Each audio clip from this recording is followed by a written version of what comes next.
This episode of Amateur Traveler is sponsored by Travel Oregon. Find out why the state of Oregon should be on your bucket list. Amateur Traveler, episode 864. Today, the Amateur Traveler talks about palaces and post-impressionists, windmills and dikes, the monarchy and the golden age, as we go to the Netherlands, exploring day trips from Amsterdam. This is Chris Christensen from Amateur Traveler. Let's talk about the Netherlands. I'd like to welcome to the show Gopinath, who is a tour operator from a Dutch tour company called greetingsfromeurope.com and is here to talk about the Netherlands. Gopinath, welcome to the show. Hello, Chris. Thank you so much for having me on the show. I'm a huge fan of your podcast. In fact, I listened to a lot of your episodes during the harsh COVID lockdowns, and I'm really happy that I can come today as a guest and contribute to this podcast. Excellent. And you are not, I gather, actually originally from the Netherlands. You're right. I am actually from India, and I moved to Netherlands about 10 years ago. I also have a travel company based in the Netherlands where we do both inbound and outbound. And for the inbound, we specialize in offering tours across the Benelux region, and Netherlands is our important market. I'm also living in this country for a little over 10 years already. So that's the reason why I thought I'll talk about the Netherlands. Excellent. And why should somebody go to the Netherlands? As the Netherlands is a very popular destination with tourists from across the globe. It is a country which is on everybody's list. A lot of people do confuse the Netherlands with the name Holland, but for the rest, it's on everybody's list. But you also done yourself a couple of episodes, I think, on Amsterdam as well as the big cities of the Netherlands. But the reason why I would like to talk about the Netherlands today is to focus on the places. These could be towns or villages or certain sites or attractions which are well known to the visitors. And what really happens is when somebody would like to visit the Netherlands, they first come across the fact that this is a very small country. I don't really think this is a small country. I think for me, for example, Luxembourg or even Liechtenstein would be small, but not the Netherlands. The reason being that although the country is small, it has a very huge population. The country is home to over 17 million people, almost reaching 18 million. Just to give you a comparison, Denmark, which is not far away from here, it's similar size, but they only have about 5 million people. So the population of the country is actually very well distributed.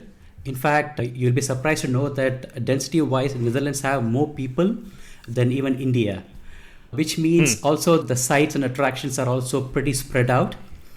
But still, I think the sites I'm recommending are not really that far away. I think especially for the American listeners, you can certainly go even much further to the east or north to south. You can be back to Amsterdam in an hour and a half.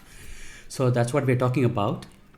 And the second thing is most people, when they come to Netherlands, they are also thinking about visiting Europe or the Schengen region. So they end up starting with planning in Netherlands. Then they think, okay, the country is small, and they start adding more countries because they are relatively very close by. And especially this happens a lot in Netherlands case. People see it's a small country and they find out that to go to Brussels in Belgium, it takes only 2 hours. Paris is only 4 hours. Now with Eurostar, London is under 4 hours as well. And Berlin we can reach in 5-6 hours. So from planning a week or two only exclusively in the Netherlands, they end up making a quick stopover in the country. Mm-hmm. So typically they do 2 nights in Amsterdam, maybe a night or 2 extra where they do like a day tour. They visit some attractions which are very close to Amsterdam, like Haarlem or Zaanstad, and they off to the next destination. That's why I thought I will talk about several interesting sites which are spread across different parts of the country. So the people can actually prepare an itinerary exclusively to come visit Netherlands. Excellent. Yeah, I think my first trip to mainland Europe was 2 nights in the Netherlands. That's about right. Right. It's still how it works, unfortunately, with a lot of visitors. Sure. Sure. What kind of itinerary are you going to recommend for us?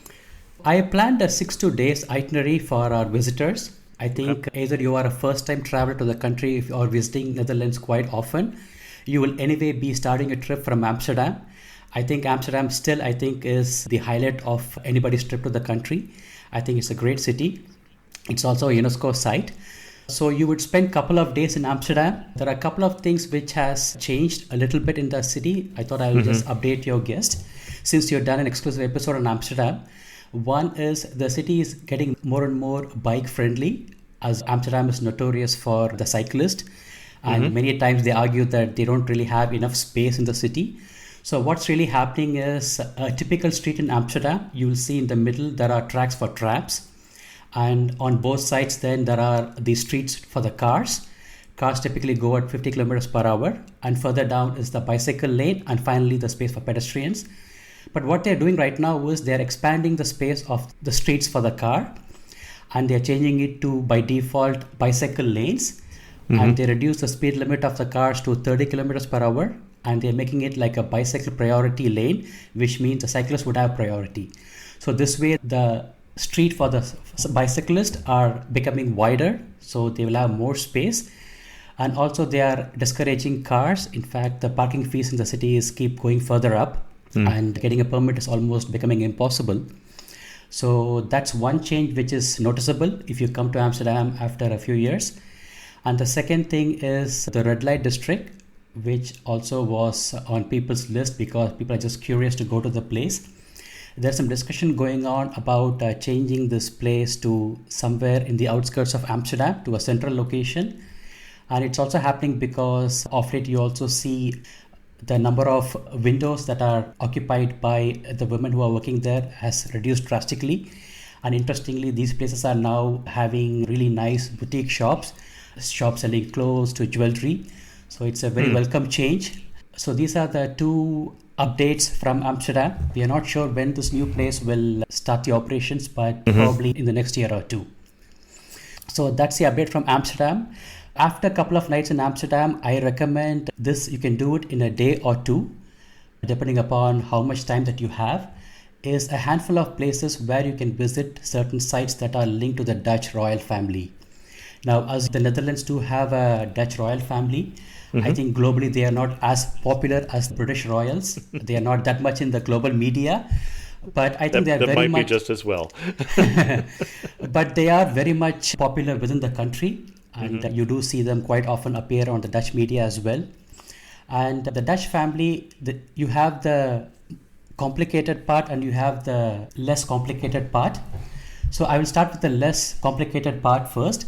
You might think that the Dutch royal family might date back to centuries, but that is not the case. In fact, this country had the first king only in 1815. So that's just about 200 years ago. And the first person to become a king is Willem I in 1815, followed by Willem II and III. So 3 Willems. And then the country had the first Queen Wilhelmina in 1890, followed by Juliana, again a queen, and Beatrix, again a queen, until 2014. So for almost 125 years, the country only had queens. So whenever I talk to my British friends, I always tell them they can boast about Elizabeth, who only, I think, was there for around 75 years. But the Dutch queens, it lasted like 130 years. And after the 3 queens, we had the current king, Willem-Alexander. In total, there are only 7 people who were either kings or queens. And Willem-Alexander has only 3 daughters, which means the next person will also be again a queen. That's the least complicated part. But things gets a bit more complex when you go back before 1815. From mid 16th century until 1815, this place was actually a republic.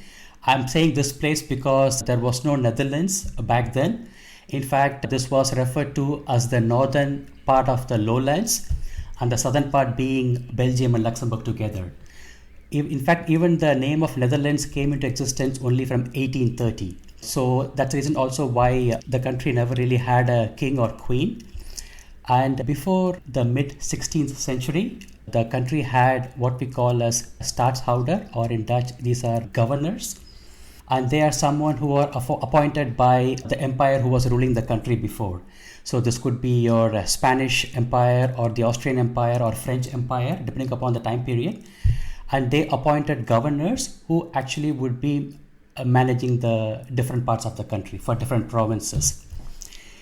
And interestingly, even when the country became republic, this happened because Willem van Orange, who actually was one of the governors, he revolted against the Spanish, which was the famous 80-year Spanish War. Right. And that's when the Netherlands became republic. So what they did is they still decided to continue the idea of having a governor. And by then, the country had 7 provinces, which was administered by different governors. And one such person is Willem III. So this is totally a different Willem from the Willem III from the 19th century, who was a king. This Willem III lived in the 17th century, and he was married to Mary. Mary, in fact, also has an English connection. She is the granddaughter of Charles I. And they basically bought a small place and they built what is called Palais Het Loo. So that's the first destination I'm going to talk about. So location-wise, this is located in a province of Gelderland. So from Amsterdam, you are driving eastwards, and within an hour and a half, you will reach this part of the country. Now, this province is very popular for its nature, and it is surrounded by green scenic settings. And there used to be a small hunting lodge which Willem III and Mary, they liked it and they decided to buy it and build a summer palace. So this happened in late 17th century, around 1683-84. And there they built this huge palace called Palais Het Loo. Now, for a lot of people, this might be a new place. This is because this palace was under renovation for the last few years. And earlier this year, they reopened it to the public. And this palace costed about over 180 million euros to renovate. In fact, this is the second most expensive project from the Dutch government. The expensive being the Rijksmuseum, which was opened 10 years ago, which I think they spent almost close to 450 million euros. So given that it took a lot of time to renovate and the amount being spent, there's a lot of hype in people visiting this palace. I think the best way to explain is, I'm sure the Dutch tourism will come with this term in a couple of years. Like, this is basically your Dutch Versailles. That's the way I put it. I thought of. In terms of, I think what is really mind-boggling is just the sheer size of the estate, the property. It's massive. And the palace itself, the actual building, is pretty huge.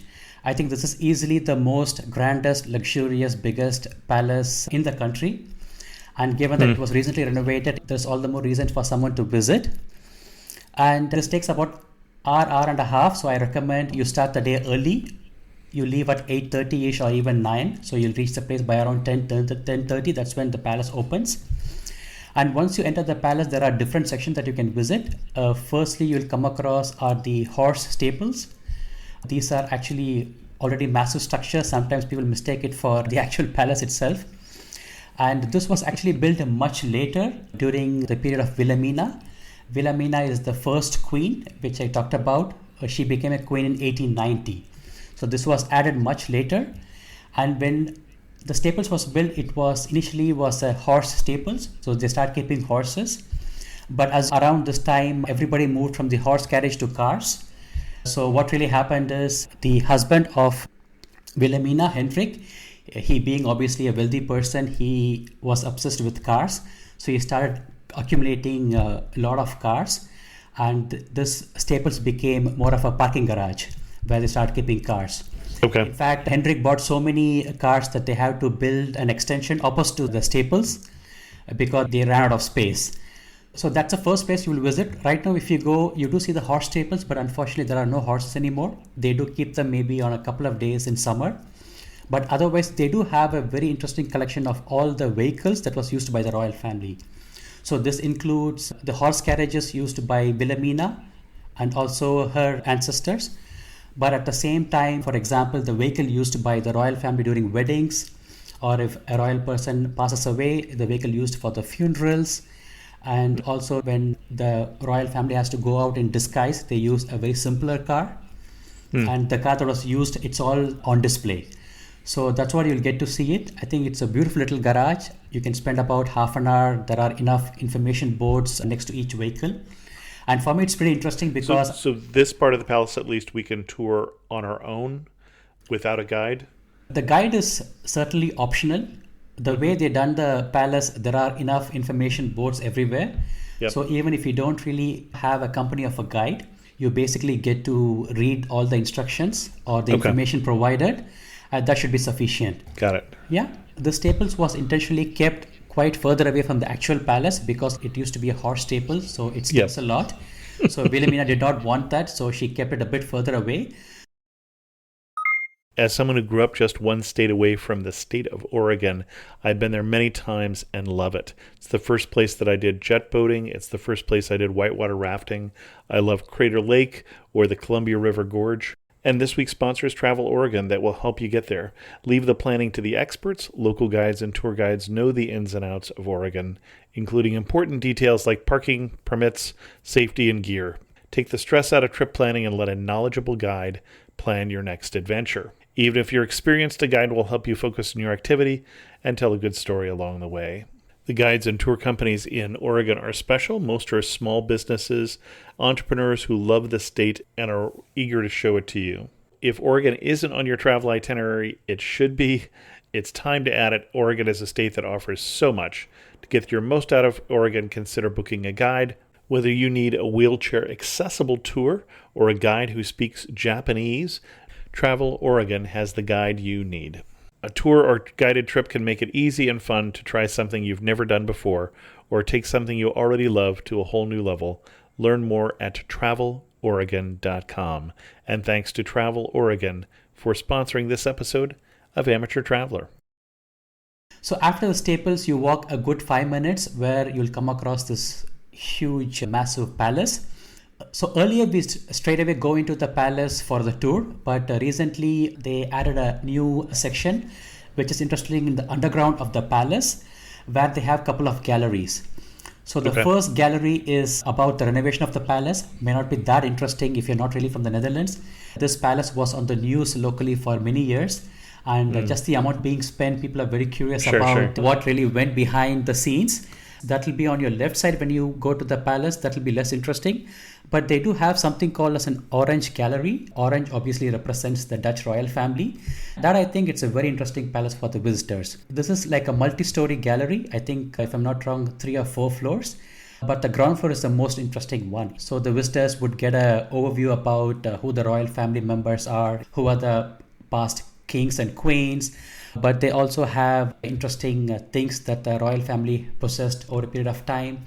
This could be, for example, the throne used by the royal family or the gifts they collected from different dignitaries and other kings and queens, as well as the paintings made by different artists. So you get to see that. So that's pretty interesting. If you have more time, I would say you go to all the floors and explore, but it might be a bit of information overload. Also, it may not be that relevant. So I would recommend you go to the ground floor and get an overview about the royal family. They also have a really nice film about why the color orange was associated with the royal family. So it's a small film for about 3 minutes. I do not know why the color orange is associated with the royal family. If you don't mind the spoilers, it's purely because of the founder of the country, Willem van Orange. It's because of his last name. Because he is from the Orange Nassau family. The Nassau is the German connection. The Orange is the French connection. So it's because of him they had the color orange. In fact, I was told the Dutch flag, which is red, white and blue, initially they had orange, white and blue, but for some reason which nobody knows, they changed it to red. So yeah, but that's the reason. I think orange, basically is because of Willem van Orange, his last name. Okay. I assumed that, but I did not know for sure. All right. So after the gallery, we walk towards the palace, and you basically have 2 audio tour routes that you can take. The first one is the Willem and Mary route, and that I think, if I'm not wrong, is the East Wing. And the way it works is you can either download the app of the palace and you have the audio tour, and you can borrow the headphone free of cost and you can use them, or you pay a small fee, I think €2.50, and then you get like an audio tour device that you can use. And then it's pretty simple. You just follow the instruction. The audio tour will take you from point A to point B. You just go and stand in a specific place, and then you listen to the story of that specific place. So in Willem and Mary's route, you get to see things about how their bedroom looked like, how the guest room looked like, the place where they hosted the guest, how it looked. That is what you will experience. So in a way, you go back in time to the 17th century, and this will take about 30-40 minutes. And then you finish the route, and then you take the west wing, which is the Wilhelmina's wing. And there is a good 200 years that separates both the couple, Wilhelmina and Henrik, and Willem and Mary. And that you will actually see it when you do the tour. Interestingly, Willem and Mary's the setup from the late 17th century, and you end the tour at Wilhelmina, where you also come across a modern wash closet which they were using. Okay. So it's a pretty, I think in a quick 1 hour you travel like 200 plus years. So that's pretty interesting. So both the tours would take about an hour in total. And one tip I would give is you can also go to the terrace of the palace, which most people don't realize. It doesn't matter if it is snowing or if it is raining heavily. There's always enough volunteers to give you umbrella or shawls to make you comfortable. But you should not really miss going to the terrace. I think that is actually the best part of visiting this palace, because this specific summer palace is carefully chosen in a place that is surrounded by nature. And also behind the palace, there are English gardens. So you have a beautiful view of the surroundings, the English gardens, as well as the park, as they call it, from the terrace. So I would highly recommend that you do it. You can take some really nice pictures, you can enjoy the view, then you can come downstairs, and then you exit the palace, and then you go to the actual English gardens. Now this English gardens was added because a few years after Willem and Mary built this palace, Willem became the King of England. Right. Not only the King of England, but also Scotland and Ireland. And Mary obviously was the Queen. They are not just governors anymore. They are now officially King and Queen. So they obviously wanted to make the place even more grander. So they made the whole palace itself more luxurious. But they also added these English gardens. And while you're talking about the connection with England, for those of us who listening who are in the U.S., like me, this is the same William and Mary that the College of William and Mary are named after, or the same William that Williamsburg in Virginia is named after. So, oh, really? That's the U.S. connection because they were King and Queen of England at the time of the founding. And I think she had died before the founding of Williamsburg is why but I don't know that for sure. All right. So after you explore the palace, you go to the English Gardens, which is located behind the palace. Mm-hmm. Now, these English Gardens were actually added to the palace after Willem became the King of England. Mm-hmm. Mary was the Queen. So they obviously wanted to make the whole place a bit more luxurious. So a lot of changes happened not only in the palace, but also in the gardens. And apart from this massive, perfectly manicured, symmetrical gardens, they also have a huge fountain. At the time this was built, this was the largest fountain in the world. So they did not spare any money in extending this one. And after exploring the gardens, if you go further all the way back, you actually can do something called as an Orange Trail. Now, Orange Trail is a 45 minutes walk in the park, they call it. But for me, it looked like a private forest. It's massive. And the quickest way to explore is do a 45 minutes walk, and where you actually get to see a lot of nature. And the interesting thing in this specific Orange Trail is they also have a tea pavilion. So this is where Wilhelmina used to go for a walk when she abdicated, and during her last years, this is where she used to go for a walk. She stays at the tea pavilion, and that's where she used to paint a lot of things. And in fact, when you do the tour in the Wilhelmina's wing, you also get to see the paintings that she made sitting from the tea pavilion. So it's a nice place to visit. So after you complete the Orange Trail, I think depending upon how much time that you have, you can decide to spend more time at the place by doing some picnic, or you can go to one of the cafes or restaurants, or you can actually go back to the next destination. We should probably move on because we've only covered one destination so far, and we're 25 minutes in. All right. So after Palais Het Loo, I would recommend that you drive back towards Amsterdam. And on the way is my next destination, which is the Muiderslot Castle. Now, the Muiderslot Castle is a 13th century castle. And if you have a bit of time, or if you're going to do this as a 2-day itinerary, I recommend that you take a small detour and go to a region called Barn.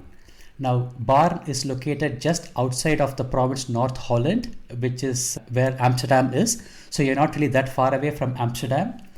And in Barn region, you can actually visit a group of palaces. Some of them are linked to the royal family. Some of them, interestingly, are owned by private individuals. So you can do a quick tour of this place. The first place that I recommend is drive to a place called Palais Soestdijk.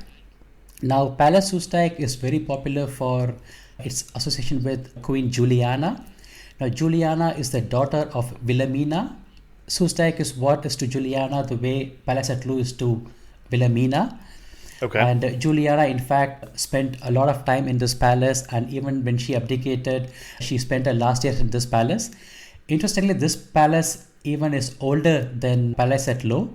This was built in 1650. And interestingly, this palace was initiated or built by the mayor of Amsterdam. This is the golden age period, as Amsterdam was the wealthiest city in the world. So the mayor had so much money that, same as the royal palace, which you might be familiar with, he also initiated this popular palace, which became the property of the royal palace sometime later. And here you can't really visit the palace inside because right now it is getting converted into an events location.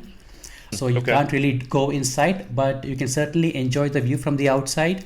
You can just park the car opposite to the palace and take a few pictures. Because Juliana is also becoming more popular. I know that there are a lot of exhibits being done. There's a lot of talk going on about her. People are becoming more aware of her. So people like to visit this palace because of Juliana. And after that, you can visit to a place called Castle Drakenstein. Now, although it has castle in its name, it's actually a small palace. And this place is popular for Queen Beatrix. And Beatrix was the mother of the present king, Willem Alexander. For a lot of people who's my age, who lived in the Netherlands, she is like the queen. She's in fact a similar age to Queen Elizabeth of England. And she is very much alive, and she currently lives in Castle Drakenstein. Now, because this place houses a royal family, it's also heavily secured. And also you can't really see much. But for a lot of people, because they have seen the houses of Wilhelmina and Juliana, they can also visit this place. You can't really see much, but you can just drive through if you want to take a stop for a couple of minutes and take a quick picture, and then you can go further. So that's my recommendation. And after Castle Drakenstein, I would recommend that you visit two other palaces, which are interestingly not linked to the royal family. But there is so much wealth that even wealthy merchants had money to build something that is equivalent of a royal palace. The first one is Castle Hoge Voorse. Now again, although, this is a very typical Dutch name. Now, although it has the name castle in it, again, this is actually a private palace. And interestingly, this was built much later in the earlier 20th century, but still initiated by a merchant navy officer. So although we relate the Dutch golden age to the 17th century, you can see even in the early 20th century, navy merchants were still building these palaces. And this place was not that well known, but it became popular because of the movie. I'm not sure if you heard of this Kidnapping Freddie Heineken. This is a movie which had Anthony Hopkins in the lead. And this is a movie about the real story. Freddie Heineken, who was the owner of the Heineken breweries, popular for the Heineken beer, he was kidnapped in the early 1980s. And in fact, I was told there is a large sum being paid to rescue him. And this was the highest amount paid for anyone who was kidnapped back in 1980s. So this became a sensational news, I was told, back in the 80s. And interestingly, this palace is where Freddie Heineken stayed as a safe house after he was rescued. So a lot of people came to know about this, and this movie came in 2015. And then obviously it rekindled interest in this palace. Again, this palace, you can't really go inside. It's now an events location, but you can always stop and take a quick picture, and then you are done. And the last place in this region is, again, one more typical Dutch name. It's called Castle Groeneveld. Literally means Castle Green Fields. Again, this is a palace, although it has castle in its name. This was built in 1710. Interestingly, this was, when you approach the place, it almost looks like you are entering a royal palace. But this was built by a very wealthy merchant back in 1710. So what really happens is, like all the big cities, you have a lot of issues like modern times, you have pollution or it's crowded. Amsterdam had the similar issue in the 17th century. And because of which a lot of wealthy merchants decided to buy these massive estates. They had plenty of money and they moved away from Amsterdam. And this person, when he bought this small estate, this was 30 kilometers long. That's how small it was. So they could really afford this huge estates.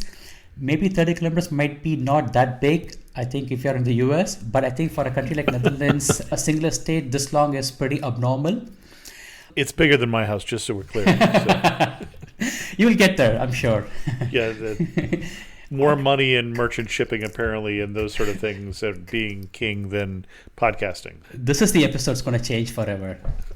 Right. So I think most people visit here not really for the palace, but for the estate. There is a lot to do. A lot of people love to go for cycling or walking. There is also like a garden which has apple trees. It's also a very popular destination of people who want to do wedding shoots, and you can do them free of cost. And you can also visit the actual palace itself, which doesn't really cost a lot of money. I think you pay 6 or 7 euros, but they are only open a few days in a week. So you need to really check the schedule.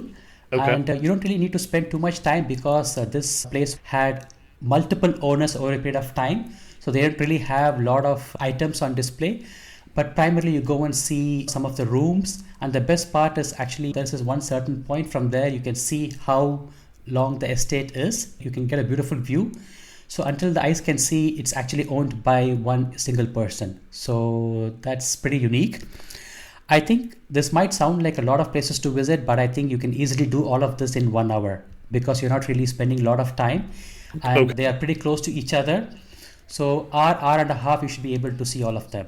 But you can always skip these 4 places and we can all go back to the actual original plan, which is from Palais Het Loo, you drive towards Amsterdam and you will come across the Muiderslot Castle. Now, Muiderslot Castle is from the 13th century.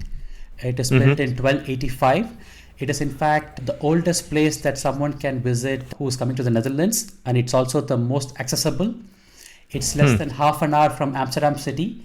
So even if you don't want to go to Palais Het Loo, you can just do the castle only. And there are several ways you can reach the place. You can, of course, take a car or a public transport. But in summertime, you can also take a ferry from Amsterdam. So that's, I think, a bit more fun way to reach the castle, because this castle is located on the banks of River Vecht, as well as where the River Vecht meets the South Sea. We call it the Zuiderzee. So it's pretty interesting to reach the castle like how they did back in the days on a ship or a boat. So you can take the ferry, or you can take your own car itself, or you can take the public transport. It's pretty easily accessible. Now, personally, for someone like me who heard about castles, seen in movies, read in books, children's books, we don't really have castles back in Asia. And this castle really meets all the expectations. I think when you think of castle, you're thinking of certain features: the gatehouse, the towers, the windows, the dungeon, the moat that is around the castle. You can see all of them in this place. And it is not really huge. This was built in the 13th century, where obviously this place didn't really have a huge population. And the castle was built by Floris V. And back then there were no governors, but he was what we call a count. So he is the person behind the castle. And Floris V is also a very historically important person. He is the one, in fact, who gave city rights to some of the popular cities in the country, including Gouda, or Gouda as they call it. And also the famous water authority, which is very active even today. He apparently is the person who initiated the idea of having a water authority. So a very historic figure. Again, once you go to the castle, you get to do an audio tour. There are 2 routes. One is the tower route and the other one is the night route, which takes about an hour, and then you are basically done. So that's the Muiderslot Castle. And all these locations you can do in 1 day. It'll be a bit rushed, or you can spread out and do it in 2 days. So whatever suits the visitors. When we were at that castle, the other thing that caught my eye is the nearby city of Naarden, which is an old star fortress. So if we're going to historic places, It's 2 miles from the last castle you were talking about, the Muiderslot Castle. Right. That would be something that I would want to see if I was there. I think one thing I noticed, Naarden looks amazing on the computer, especially it has the view from the, how do you call, like a bird's view. But when you go to the actual place, you don't really get to see the shape of the city. Sure. So a lot of people are quite disappointed when they visit. But I think it's still worth visiting because more than the layout of the place, it's a very quaint little Dutch town, which doesn't really see a lot of visitors.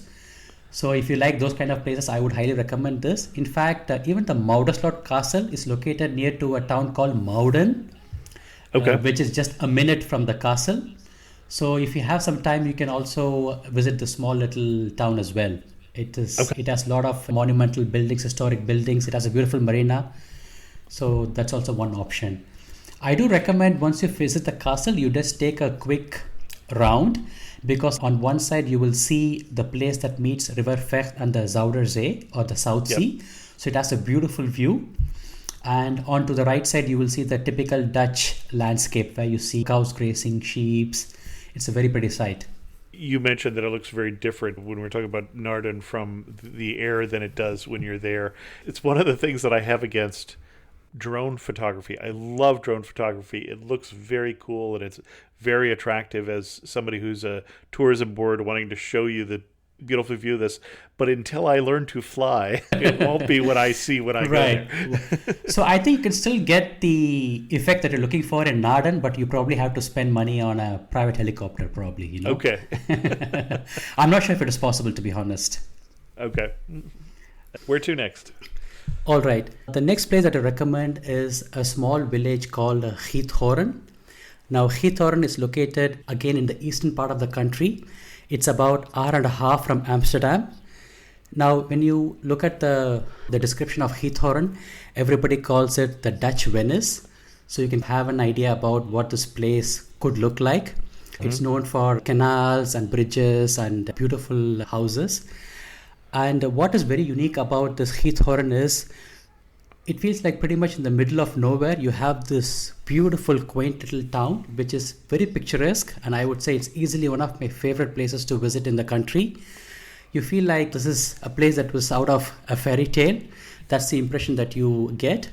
What really makes this place unique is, like all the things I mentioned, be it canals or the houses, doesn't really sound very unique. But what I liked about Giethoorn is the canals here are much wider.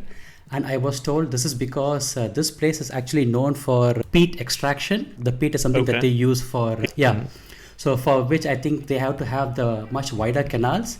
And also the houses are very different. If you go to Amsterdam, of course, beautiful houses, but they are stacked next to each other like bricks. But here you actually see almost only villas. These are like thatched roofs and much bigger houses. This is also because the whole place of Giethoorn, I think, came to know as it is today in the 18th or 19th century. So wherein they were building much bigger houses. So that's what makes it pretty unique. And this place, at least before COVID, used to be extremely popular with a lot of tourists from Asia. And right now it's recovering. But I think I would highly recommend that everybody visits here. The best thing to do is to just walk around the place. It's a very small village. I think it has really like a few thousand people only. And the other way people explain is this is a small village without any road. In a way, it is correct. There are actually no roads for the cars, but certainly there are roads where you can walk around. That's what I recommend that you do, which takes about an hour or so. So you can go around, look at all these beautiful villas. You can take enough pictures. And interestingly, this place also have a lot of boutique shops, which I think is pretty unique. As the cities of Netherlands can be a bit monotonous in terms of the types of shops that are there. Such places actually where you get to see a bit more local, where people sell some handmade stuffs, which is generally not seen in big cities.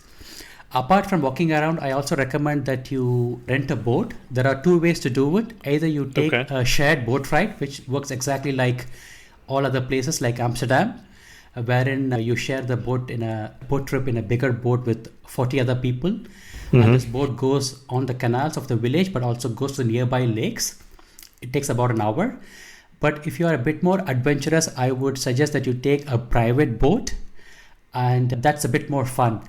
Even if you haven't really been on a boat before, I think this is your chance. You don't really need any license. In fact, these boats only go like 6 kilometers per hour. And they will give you a brief introduction about how to use the boat, then off you go. In fact, for the first 5-10 minutes, you probably end up crashing into everybody around you. That's perfectly normal. In fact, if you look at the social media videos, tons of videos where people are crashing into each other. Even the locals sometimes get a bit frustrated, but they know what to expect when they enter Giethoorn. So it's totally fine. I think it's all part of the fun. After 5-10 minutes, you'll get the hang of the boat. And then you can go around yourself. Again, you have the chance to rent the boat for 2, 3 or 4 hours. You can go around the canals in the village, but also you can go to the nearby lakes or waterways. So you can easily spend a good couple of hours. Okay. You can also rent a bike as well, although I would still prefer a boat ride.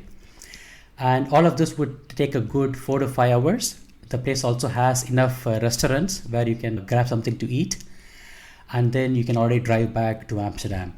Now, this will be a bit of a long day because one way it's about 1.5 hours and you're spending 5-6 hours.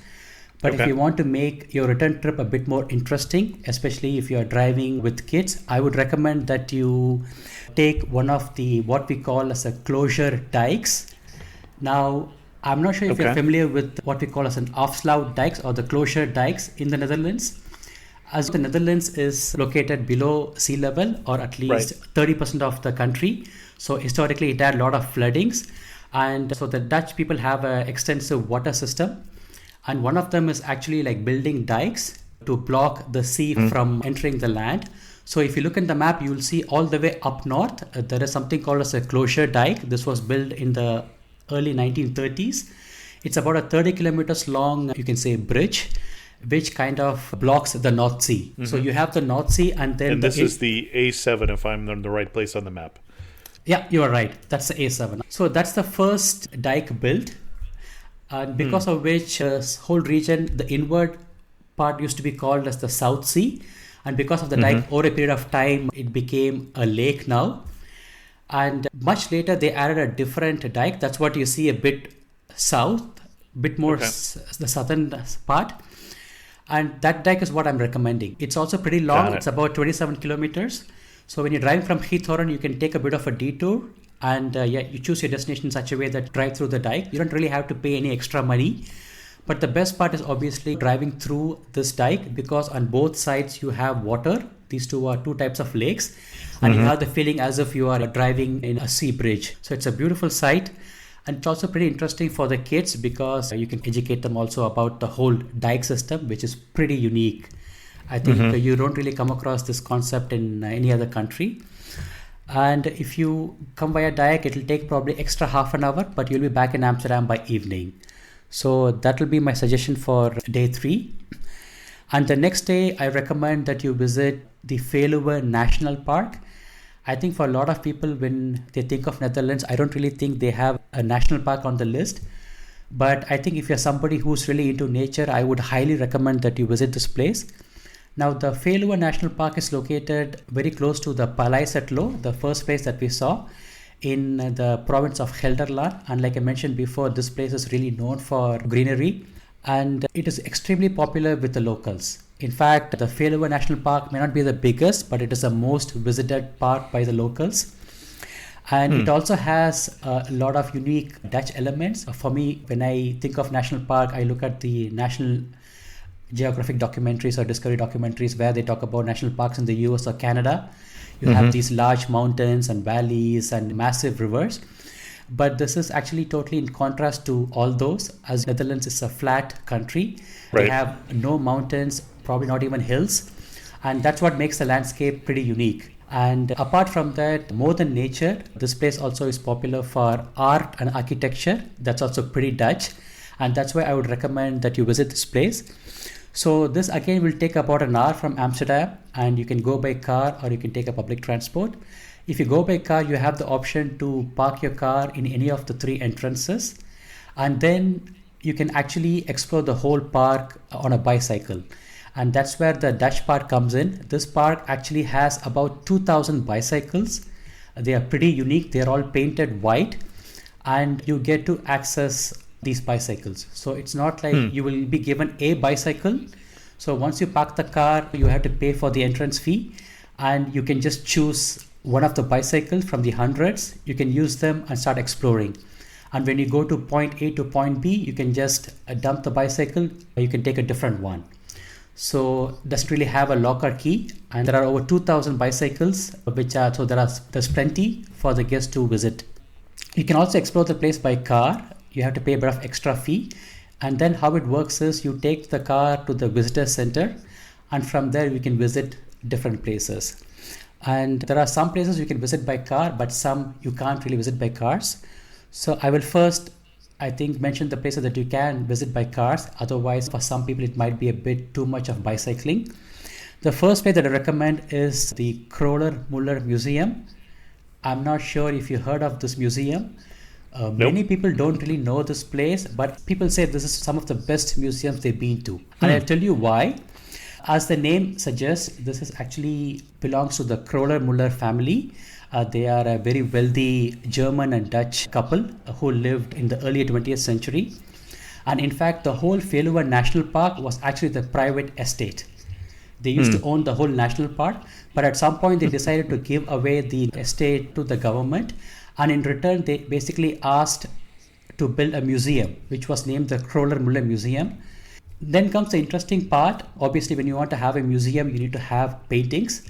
And luckily, the Kroller-Müller family, they were also one of the biggest art collectors. And they, in fact, always had experts advising them on what paintings to buy. And they did a very clever investment. They basically bought about 90 paintings and about 180 drawings of an upcoming artist who was actually like Van Gogh or Van Gogh, as you call it in English. In fact, I was told Van Gogh was actually a less known artist. One of the reasons why his work became so popular is because of the Kroller-Müllers, but I'm not sure about that. So this museum houses the second largest collection of Van Gogh paintings after only the Van Gogh Museum in Amsterdam.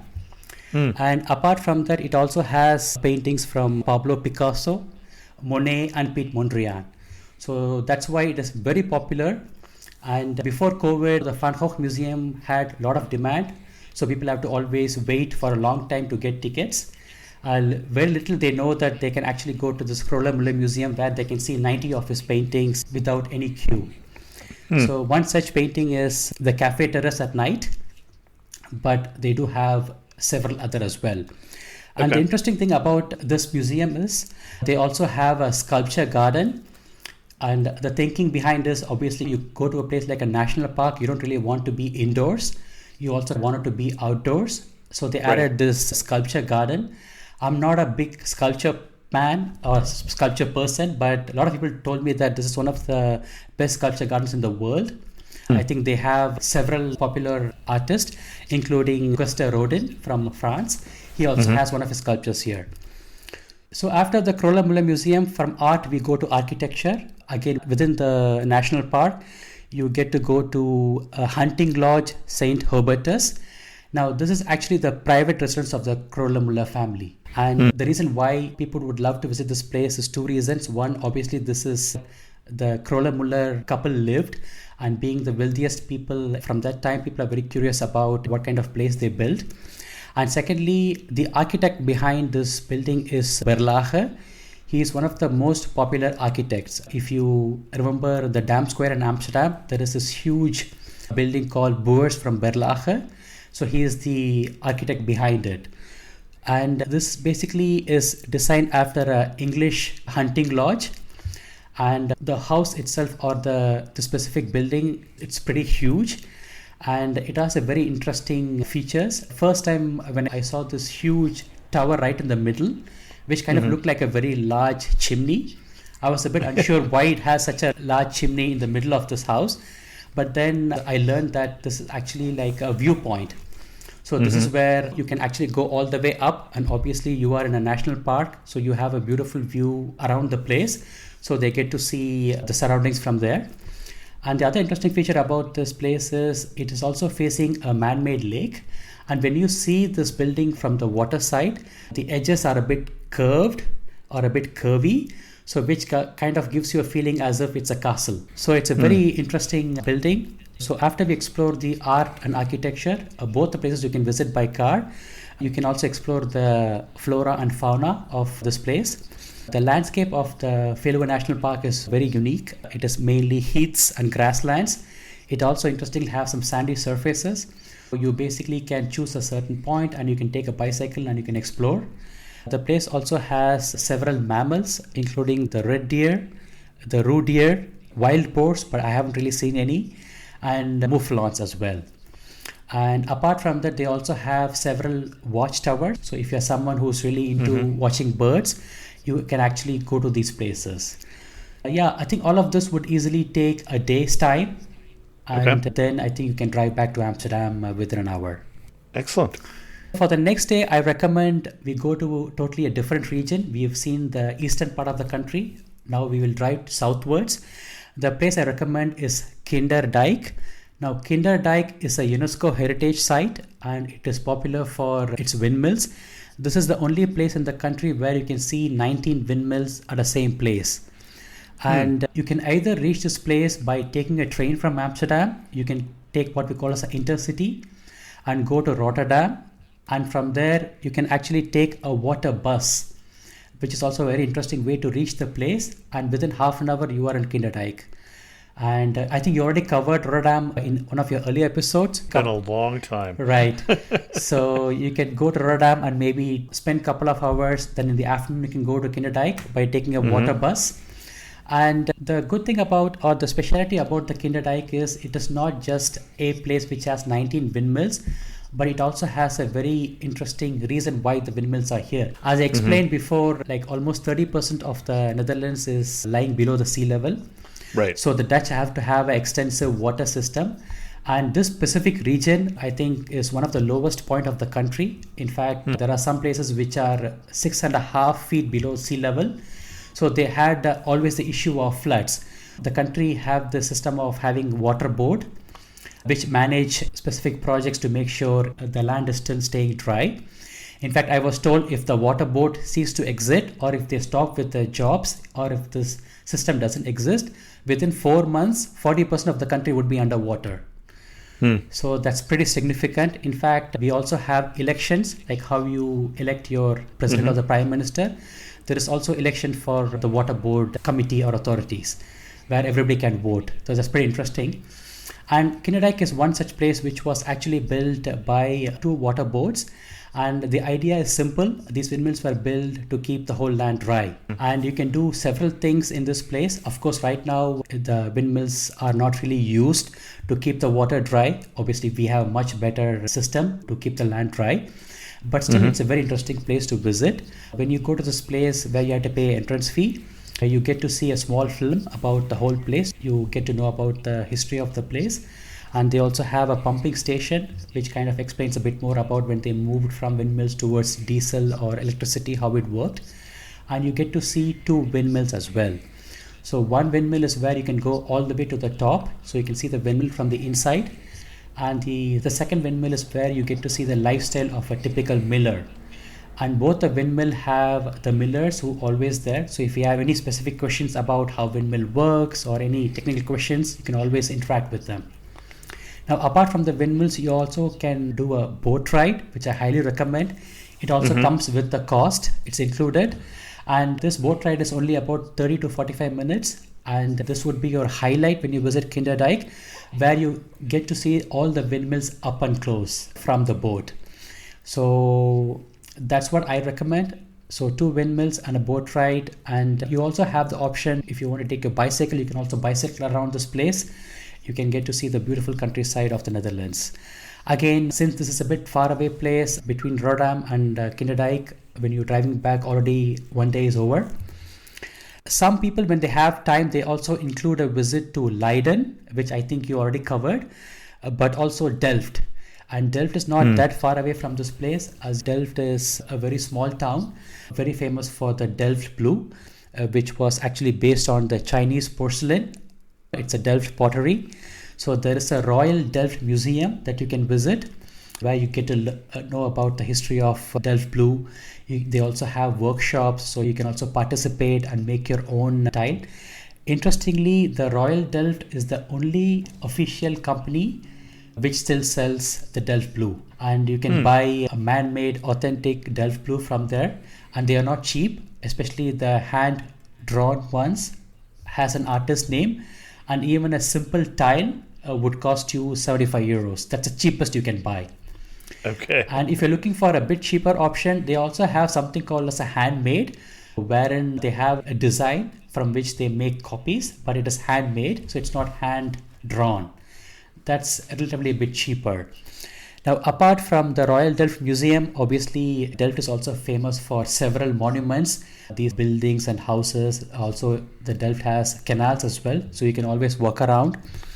And the interesting thing about Delft Blue is this is the home of Vermeer. And Vermeer is the other artist very popular from the Golden Age period after Rembrandt. And this place don't really have a painting office anymore, but several of his subjects were actually Delft. So if you're somebody who's a Vermeer fan who painted only less than 40 paintings, you can go to see all the places that he drew. And the other place that I recommend that you visit is the New Church, or it's called the Nieuwe Kerk in Dutch. This is an interesting place because this is the burial site for the royal members. And also this is the burial place of Willem van Orange, whom I mentioned was the father of the nation. And even popular Delft residents like Vermeer is buried here as well. So you can easily make a nice half a day out of it. If you go by car to Kinderdijk, you can always stop over in Leiden or Delft for half a day. And then you are back in Amsterdam. And the last place that I would like to talk about are not one but two places. These are Hoorn and Enkhuizen. Now these are what we call as Dutch Golden Age cities. As you might know, the Dutch Golden Age is a period from 1575 to 1675, which pretty much transformed this region. Before then, this was nothing but a small region called as the Lowlands. But the Golden Age really transformed this unknown region into the country that we know as Netherlands. In fact, when people think of the age of discovery, they think of Spanish and the Portuguese and the English and the French. But as the Dutch played a huge part in this, New York used to be called New Amsterdam. Haarlem was named after Dutch town. Brooklyn was named after Breukelen in Netherlands. Australia used to be called New Holland. So obviously, I think this is a very important period in the Dutch history. In fact, I was told the Dutch actually had more ships than even the French or English, 2,000 or more. So obviously, this is a very important period for the country. And when most people think of the Dutch Golden Age, I think they think of Amsterdam. I think they are right in a way because Amsterdam was the capital of the Dutch East Indies, which was formed in 1600. But what I personally feel is you don't really get to see the Golden Age elements in Amsterdam anymore. I think could be several reasons. One, obviously, this is the most popular city in the Netherlands, and you have obviously a lot of tourists, and there's so much going on. A lot of the cities are also modernized over a period of time. And one funny thing I always tell my clients are one of the famous admiral was called Michiel de Ruyter. He lived in the earliest 17th century, and he was like a local hero. His house is now converted to a 3-star or a 4-star hotel. And most people who stay here or even they walk past don't really know the significance of the place. Even the old buildings now, souvenir shops or cheese shops. So I feel like Amsterdam don't really offer that the Golden Age flavor anymore. And that's why I recommend Hoorn and Enkhuizen. There are a lot of similarities between Hoorn and Enkhuizen. Hoorn is located only about 35 minutes by train from Amsterdam. So you can certainly do it by train. You don't really need a car. And Enkhuizen is located a bit further up. Now, both have a lot of similarities. Both are port towns.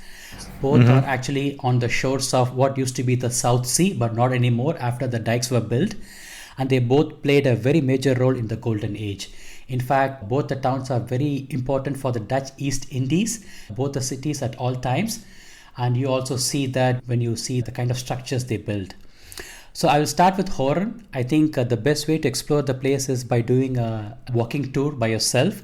You will come across several warehouses that belong to the Dutch East Indies, also administrative offices, and what we call as Waag. Waag is the place where the government used to set up this place where people can bring their goods and they can check the weight. It's a very common building that you see in all the old towns. So not only in Hoorn, but also, for example, in Leiden, even Amsterdam. And also Hoorn also has one of them, but also you see the typical medieval gates. Again, a typical feature that you see of the Dutch old towns. And apart from that, you also have monasteries, the city hall, as well as the orphanage homes. So I think the list is too long. What I can do is I do have a link which has the list of all the old monuments. And depending upon the availability of the time, the visitors can visit all these places. And from my end, I can recommend a couple of places. The first place I recommend is the most popular square. It's called the Rode Steen or the Redstone Square. And this is the busiest square in Hoorn. And in this place, you can visit Westfries Museum.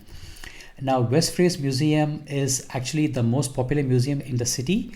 And it is called Westfries because this specific place, before it became part of North Holland, was called as the Westfries region.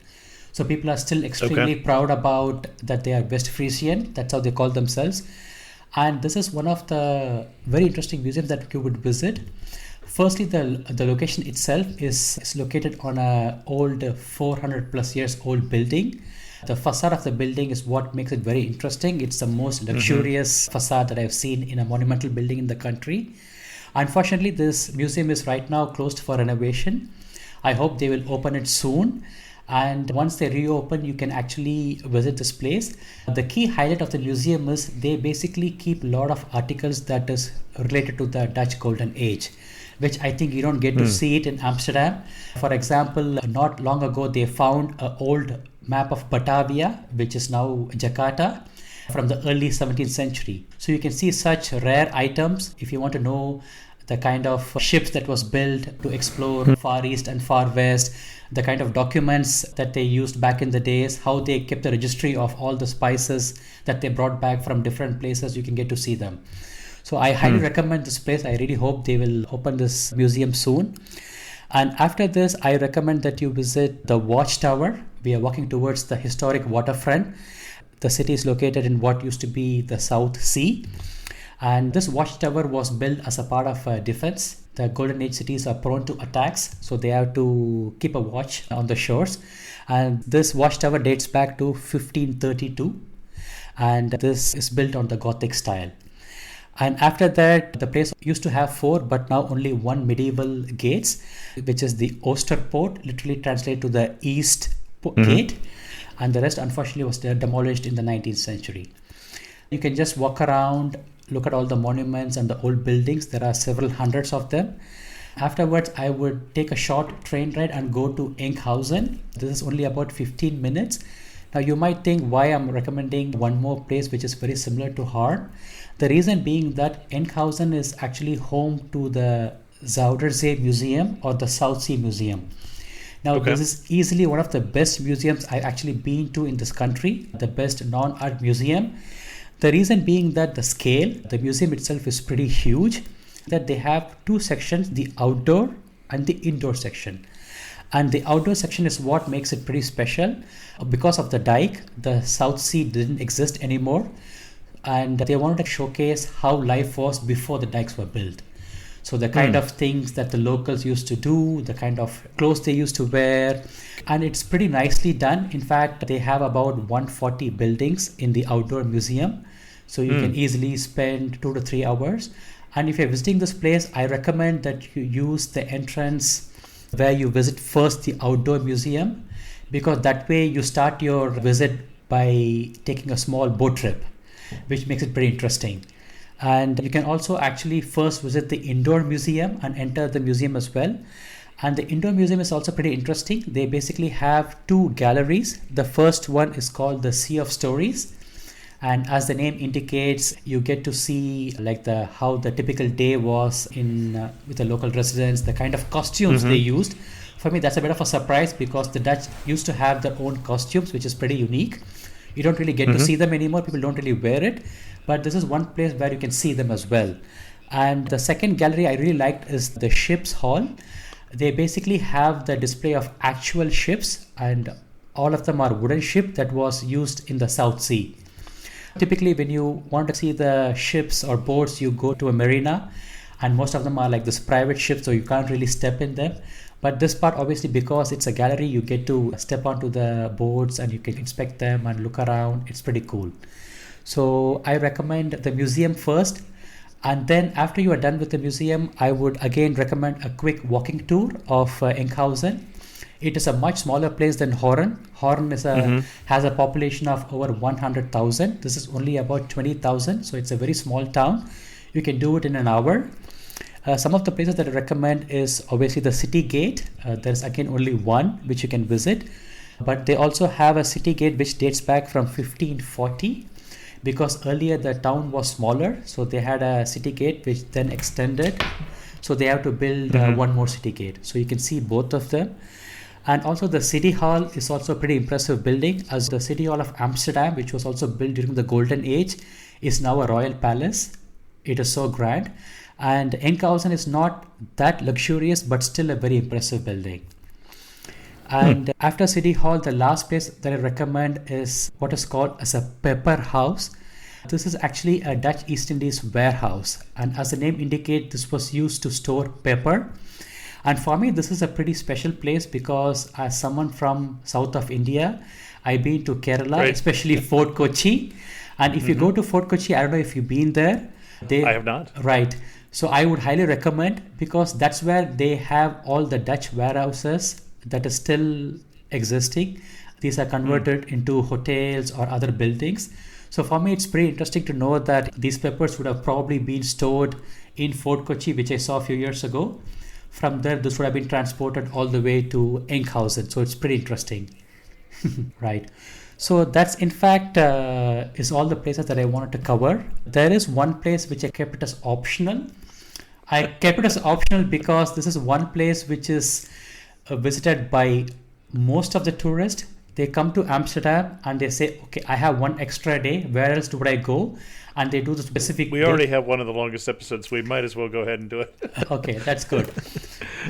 So the last place that I recommend is actually not just one place, but several places. But you can certainly do it. But you can certainly do it in one day, and I'll also be a bit fast. The reason why this specific tour is very popular is, one, this is located just 20 kilometers from Amsterdam.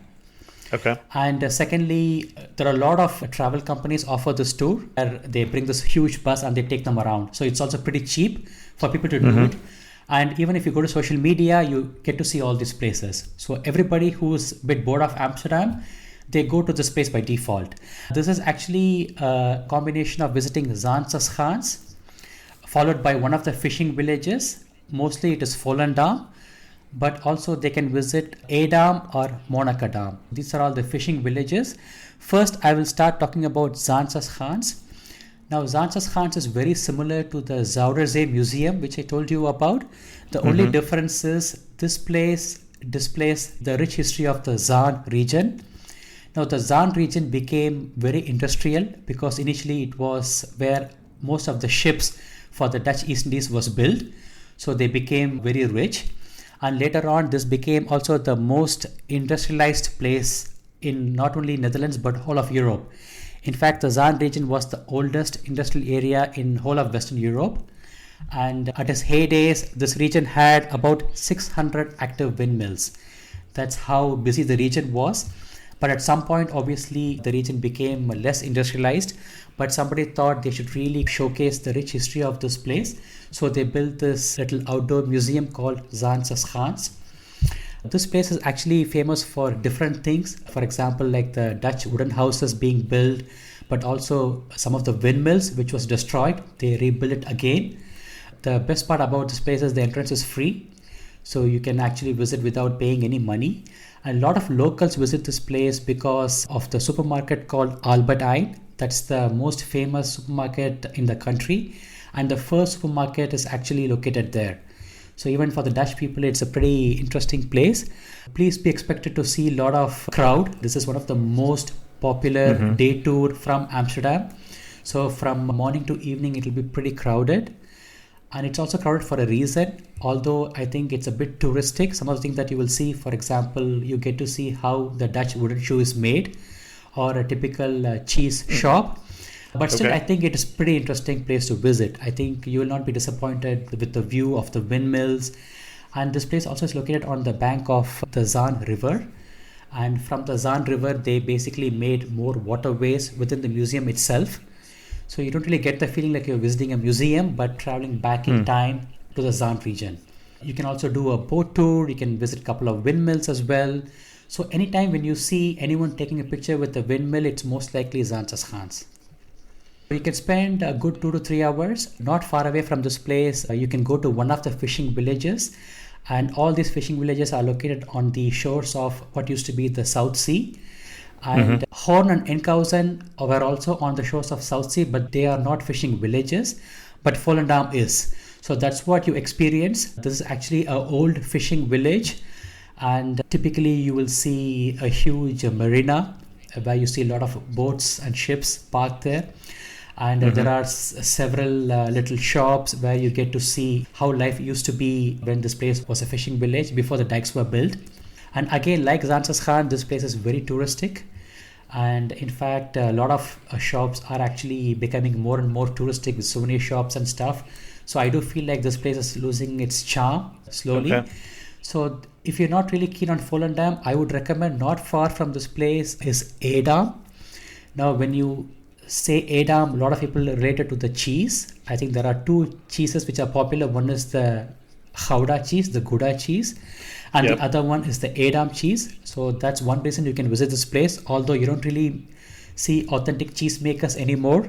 They are now located across the country. So this place still has a cheese place, but this is a bit more commercial. But this is still a very charming fishing village. If you find Volendam too touristic, you can go to Edam. The last alternative I would give is a place called Monnikendam that is even less touristic. In fact, hardly any tourists go there. If you wanted to go to one of the fishing villages or old towns which is very close to Amsterdam, I would recommend Monnikendam as well. So Excellent. that's the last stop.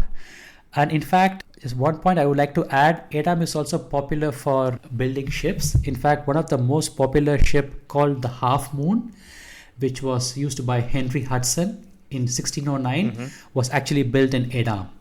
So that's also one other reason to visit this place.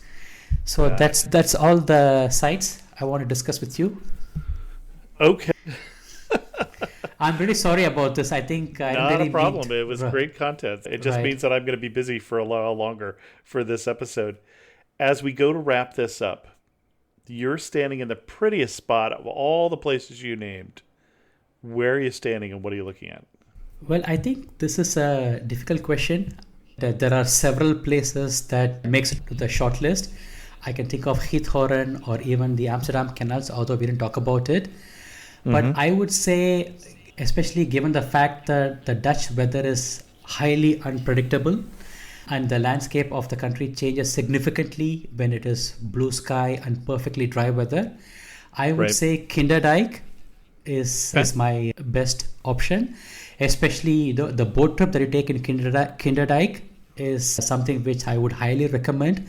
You have this beautiful waterway, and on both the sides you have this beautifully constructed windmill, which is a beautiful sight. So that will be my choice. Excellent. One thing that makes you laugh and say only in Holland. Well, firstly, it's Netherlands. Netherlands only. Caught me. I thought I was so careful the whole time. You could choose Holland, which is a portion of the Netherlands, but sure, only in the Netherlands. Right. I think, I know you're going to ask this question. I was trying to think about it. To be honest, it's a bit of a tricky question. But I could think of one, which actually is, as the Dutch are not that crazy about food, I think they are certainly the types who don't really live to eat, but eat to live. Okay. And I think, of course, everywhere, I think people have a light breakfast and they have a proper dinner. The Dutch do as well. But what really is a practice which I find very funny is the lunch practice. As we know, as somebody from Asia, we take our time to have a lunch, a good lunch. We spend a good 1 hour. But the typical Dutch lunch practice is you walk for 5 minutes. Within the 5 minutes, you get to assemble your sandwich and you're done with the sandwich. So they basically, especially when you go to such sites like Kinderdijk or Palais Het Loo, you see the locals bring some bread or some form of bun, and they carry the toppings as well. And as they walk, they assemble the sandwich and they easily finish it before they reach the next site. So that for me is pretty interesting. Of course, it's not everyone, but I know that there are a lot of Dutch people, they take the lunch too lightly, and it's a pretty quick 5-minute affair. So for me, that's a standout. Excellent. And if you had to summarize the Netherlands in just 3 words, what 3 words would you use? Oh, wow. To be honest, I did not really think about this question. I would say compact. Yep. Beautiful and historic. Yep. Excellent. Our guest again has Gopinath from greetingsfromeurope.com. And I think you mentioned one place you wanted to send us on your website. What's the article that we want to make sure that people see? So it's actually a link which lists all the old monuments of the town Hoorn. It's not really on our company website, but it is actually the website from the city. Got it. Okay. Right. Are there any posts on your website, your company website, that you want to make sure that we check out? So our website has several itineraries, and these are actually like a 3-country itineraries, but we also have a section where we have a day tour section where you can find further details about the tours that you can take with us. And the 3 countries being Benelux. Exactly. That's Belgium, Netherlands, and Luxembourg. Exactly. Exactly. Excellent. Thank you so much for coming on Amateur Traveler and sharing with us your love for your adopted country of the Netherlands. Thanks, Chris. Thanks a lot. Sorry for being so long. No problem. Right. I would have cut you off if I was bored. Thanks a lot. Bye-bye. This was a longer episode, so I won't do a lot of things post-episode, but I do want to thank the patrons of the show who help support Amateur Traveler financially. If you're interested in learning more about becoming a patron of the show, you can go to patreon.com/Amateur Traveler. And with that, we're going to end this episode of Amateur Traveler. If you have any questions, send an email to host@amateurtraveler.com, or better yet, leave a comment on this episode at amateurtraveler.com. And thanks so much for listening. Got to see one more cathedral. I got to sit in one more castle.